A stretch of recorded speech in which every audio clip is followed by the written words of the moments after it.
बात की जाए इस एनिमे सोलो लेवलिंग के इंट्रो की तो वो बहुत ही ज़्यादा अच्छा है। स्टार्टिंग में आपको थोड़ा सा स्लो देखने को मिलेगा ये इंट्रो, लेकिन धीरे धीरे जैसे जैसे इंट्रो आगे जाता है, ये सॉन्ग आगे जाता है, आपको बहुत ज़्यादा हाइप देखने को मिलेगा। इस इंट्रो में बहुत ज़्यादा जोश है। इसको देखने के बाद आपको ऐसा जरूर लगेगा जैसे आप कुछ इंटरेस्टिंग देखने वाले हैं इस एनिमे में। स्पॉइलर तो इसमें मिलने ही वाले हैं, क्योंकि मैं पूरा वीडियो एक्सप्लेन करने वाला हूँ कि फर्स्ट एपिसोड कैसा है। तो अगर आपको स्पॉइलर नहीं चाहिए तो ये वीडियो बिल्कुल मत देखें। तो स्टार्टिंग में इस एनिमे में ऐसा होता है कि स्टार्टिंग के सीन में आपको दिखेगा कि आपको 3 साल पहले का फ्लैशबैक दिखाएगा। आपको बेसिकली देखने को मिलेगा कि 3 साल पहले जो फ्लैशबैक है उसके अंदर आपको देखने को मिलेगा कि फाइट हो रहा है, और फाइट के दौरान लाइक सारे लोग सोच रहे हैं कि ये फाइट में जीतना बिल्कुल इम्पॉसिबल है, ये ऑलमोस्ट गिव अप कर देते हैं। वो सब एक चींटी से फाइट कर रहे हैं जो कि देखने में बिल्कुल फनी लगता है। लाइक स्टार्टिंग में आप देखोगे कि बहुत सारे बिग साइज के एंट्स होंगे, और आप सोलो लेवल जैसे एनिमे से जिससे आप इतना एक्सपेक्टेशन रखते हो, ये तो बिल्कुल नहीं सोचा होगा आपने कि स्टार्टिंग में वो एंड से फाइट करेंगे। वो देखने में थोड़ा फनी सा सीन था, लेकिन जब आप धीरे धीरे आगे देखते जाओगे तो आपको समझ आएगा वो सीन इतना भी बेकार नहीं था। उस फाइट सीन में ऐसा होता है कि वो एंड से लड़ रहे होते हैं और नॉर्मल सोल्जर्स होते हैं जो कि ऑलमोस्ट हारने वाले होते हैं। जब उन्होंने ऑलमोस्ट गिव अप कर दिया होता है, वो एंड से उनको खाने ही वाले होते हैं, तब अचानक से कुछ न्यू सोल्जर्स आते हैं जो कि बहुत स्पेशल होते हैं, एस ग्रेड के सोल्जर्स। अगर आप ये सोच रहे हैं कि एस क्या है, तो बेसिकली एस जो है इसमें हंटर्स हैं। हंटर्स को अलग अलग कैटेगरी में बांटा गया है, A B C D E, और जो कि कैटेगरी के हिसाब से वो कुछ ज़्यादा स्ट्रॉन्ग हंटर्स है, कुछ कम स्ट्रॉन्ग हंटर है, जो कि आपने पहले भी बहुत सारे एनिमे में देख रखा होगा कि लेवल 1 लेवल 2 के हिसाब से कैटेगरी में हंटर्स को बांटा जाता है। जब वो एस ग्रेड का हंटर आता है तो उसके हाथ में एक बुक होती है, आप वो देख सकोगे। उस बुक से वो अचानक से मैजिक करना शुरू कर देता है, जिसे देख के आपको बिल्कुल ब्लैक क्लोवर वाली वाइब आएगी। वो मैजिक करने के बाद उस ईजिली उन सबको मार देता है। उसके बाद बहुत सारे एस ग्रेड के हंटर आ जाते हैं वहाँ पे, जो कि डिफरेंट टाइप के fire, magic, electric, different type के मैजिक करने लगते हैं। वो सीन तो बहुत कूल था, देखने में आपको बहुत मजा आएगा उस सीन को, लेकिन आपको ब्लैक क्लोवर की बिल्कुल कॉपी लगेगा वो सीन। आपको ऐसा लगेगा जैसे कि आप ब्लैक क्लोवर देख रहे हैं और उन सबके हाथ में एक ग्रिम वॉर है। फिर उसके बाद फर्स्ट एपिसोड में आपको इंट्रोडक्शन मिलेगा कि आखिर ये एनिमे है क्या, किस बारे में है, और आखिर ये मॉन्स्टर कहाँ से आ रहे हैं। तो आपको ऐसा बताया जाएगा कि शहर में अचानक से जगह जगह पोर्टल्स खुलने लगे, और वो पोर्टल जो है दूसरे डायमेंशन से कनेक्टेड है, जिसकी वजह से दूसरे डायमेंशन से मॉन्स्टर इस डायमेंशन में आते हैं। और वो मॉन्स्टर बहुत ज़्यादा पावरफुल है, तो उनको मारने के लिए हंटर्स हैं, जो हंटर्स उनको हंट डाउन करते हैं, जो कि दूसरे डायमेंशन में भी जाते हैं और इस डायमेंशन में आने वाले मॉन्स्टर को भी मारते हैं। इनमें जो बहुत सारे हंटर्स हैं वो स्पेशल ग्रुप वाले हंटर्स हैं, नॉर्मल हंटर्स हैं, और डिफरेंट लेवल के हंटर्स हैं जो कि डिसाइड करते हैं कि किस पोर्टल के अंदर जाना है। लाइक वो नॉर्मल पोर्टल को देखते हैं, अगर डी लेवल का अगर पोर्टल है तो डी लेवल के हंटर्स जो होते हैं वो उसके अंदर जाते हैं। अगर मान लो ए लेवल का पोर्टल है तो ए लेवल के हंटर्स उसके अंदर जाते हैं, क्योंकि वो ज़्यादा डिफिकल्ट होता है। अब उसके अंदर क्यों जाते हैं, ये बहुत ही इंपॉर्टेंट पार्ट है।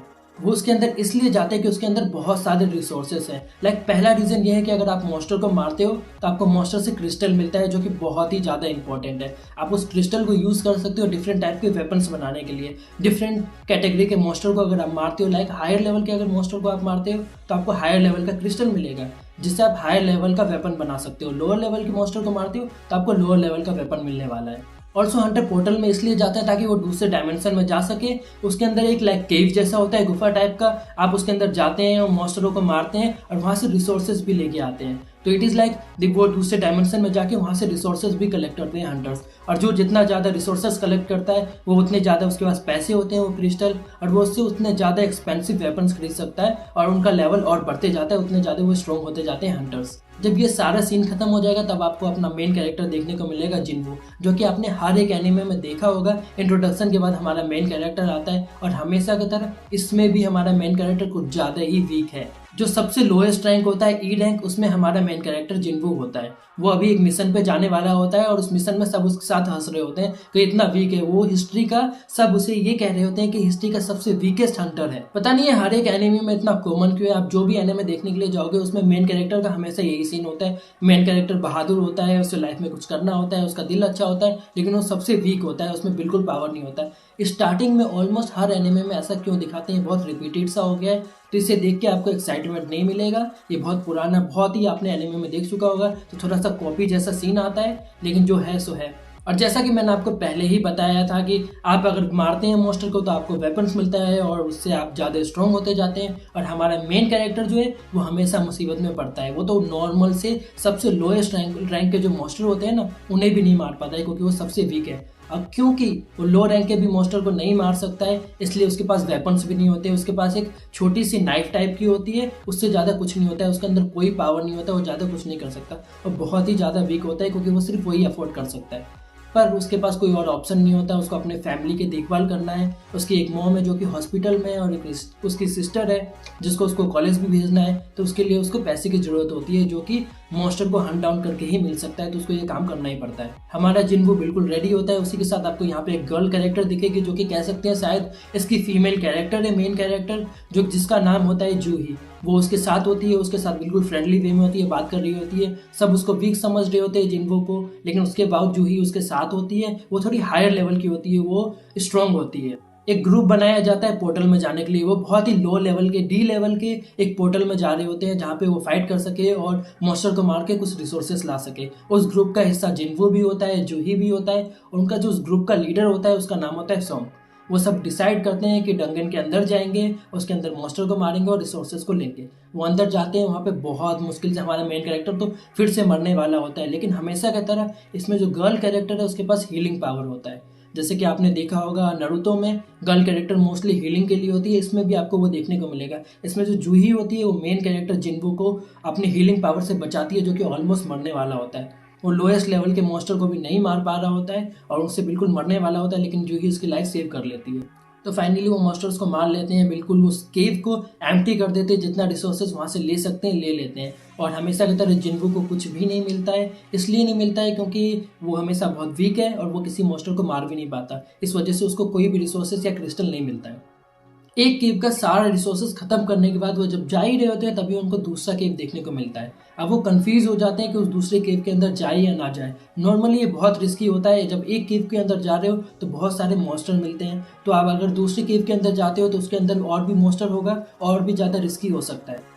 तो वो अपने लीडर से पूछते हैं कि हमको दूसरे केव के अंदर जाना चाहिए, हमको और भी ज़्यादा रिसोर्सेस मिल सकता है। सॉन्ग बहुत ही ज़्यादा कंफ्यूज हो जाता है, वो सोचता है ये बहुत रिस्की डिसीजन हो सकता है क्योंकि हम इस मिशन के लिए आए थे, हमको इस केव के बारे में डिटेल पता है कि ये डी रैंक का है, लेकिन दूसरा जो केव है इससे रिलेटेड उसको भी डी रैंक का होना चाहिए, लेकिन अगर वो हायर रैंक का हुआ तो बहुत ज़्यादा डिफिकल्ट हो जाएगा, हम सबकी लाइफ खतरे में आ सकती है। तो सॉन्ग ये डिसीजन अकेले नहीं ले पाता है, वो डिसाइड करता है कि हम सबको वोटिंग करना चाहिए। सारे मिलके वोटिंग करते हैं और जो वोटिंग होता है वो 6 होता है सपोर्ट में कि हमको उसके अंदर जाना चाहिए और 6 होता है उसके अगेंस्ट कि हमको नहीं जाना चाहिए। एट द एंड एक बंदा बचता है, जो बंदा होता है वो हमारा मेन कैरेक्टर होता है। अब उसे डिसाइड करना था कि हमको उसके अंदर जाना है या नहीं जाना है। वो पहले ही बहुत बुरी कंडीशन में होता है, वो इंजर्ड होता है और वो बहुत ज़्यादा वीक भी होता है। सबको लगता है कि वो मना कर देगा, लेकिन वो मन में सोचता है कि मुझे तो रिसोर्सेज की बहुत ज़रूरत है, उसकी फैमिली है, उसको देखभाल करना है, तो वो कॉल लेता है और डिसाइड करता है कि हमको उसके अंदर जाना चाहिए। उस गुफा के अंदर जाते हैं, उनको एक गेट दिखाई देता है। वो जैसे ही उस गेट के अंदर जाते हैं गेट अपने आप क्लोज हो जाता है और आपको ज़मीन पे वहाँ पे बहुत सारे मार्क्स देखने को मिल जाएंगे, जो कि आपको स्क्रीन पे दिख रहा होगा, ऐसे मार्क्स देखने को मिलते हैं। गेट बंद हो जाने के बाद उनको समझ नहीं आता अंदर करना क्या है, वो इधर से उधर देखने लगते हैं, वो वॉल पे लिखी हुई चीज़ों को पढ़ने लगते हैं। जब वो पढ़ना शुरू करते हैं तो उनको अलग अलग चीज़ें देखने को मिलती है, वहाँ पे बहुत अलग अलग तरीके के ऑर्डर लिखे होते हैं। ये ऑर्डर बहुत इंपॉर्टेंट, आप इस पर ध्यान दीजिएगा। पहला ऑर्डर ये कहता है कि मेरे आगे झुको, दूसरा ऑर्डर ये कहता है कि मेरे आगे तारीफ करो, और तीसरा ऑर्डर ये कहता है कि तुमको कुछ सेक्रीफाइस करना होगा। उनको ये समझ नहीं आता है, बस वो पढ़ते हैं और वहाँ पे बहुत सारे स्टैच्यू देखने को आपको मिलेगा, हर जगह बड़े बड़े स्टैच्यू।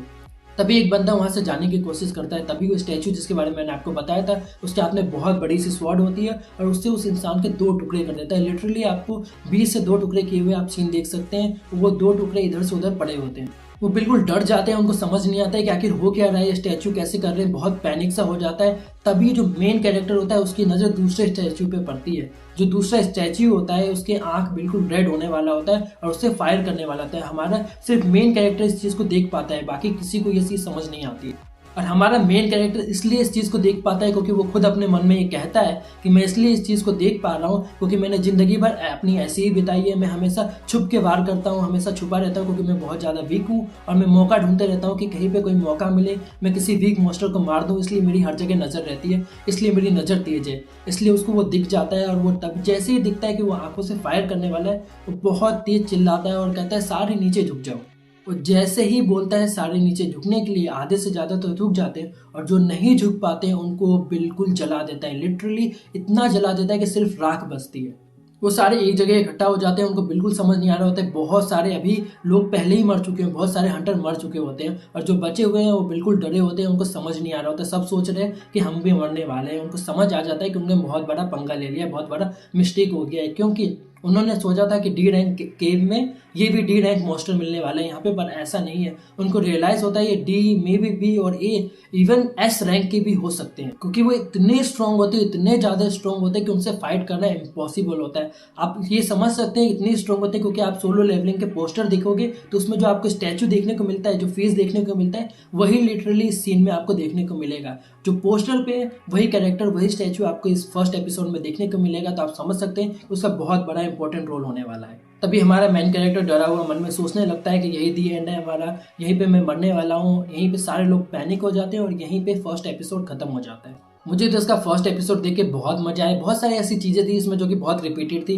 जैसे कि मेन कैरेक्टर की स्टोरी हर एक एनिमे में मैंने बहुत देख लिया है, जो कि मेन कैरेक्टर वीक होता है और अच्छे दिल का होता है। ये चीज़ देख देख के मैं बोर हो चुका हूँ। तो इस चीज़ के बारे में मैं क्रिटिसाइज़ कर सकता हूँ कि कुछ ज़्यादा क्रिएटिव सोचना चाहिए था। और उसके अलावा बहुत सारे आपको इसमें रिपीटेड सीन ब्लैक क्लोवर से मिलेगा, आपको बहुत सिमिलर ब्लैक क्लोवर से मिलने वाला है। तो आपको कुछ कुछ जगह पे ऐसा लगेगा कि ये बहुत मैंने पहले ही देख चुका है, लेकिन उसके अलावा भी बहुत क्रिएटिव है ये, और आपको बहुत अच्छा देखने को मिलेगा। If you made this far, like and subscribe. और आप मुझे कमेंट सेक्शन में ये भी बता सकते हैं कि आपको सोलो लेवलिंग का फर्स्ट एपिसोड कैसा लगा, और अगर आपको सेकंड एपिसोड का भी एक्सप्लेनेशन देखना है तो इस चैनल पे जरूर बने रहें। Thanks for watching.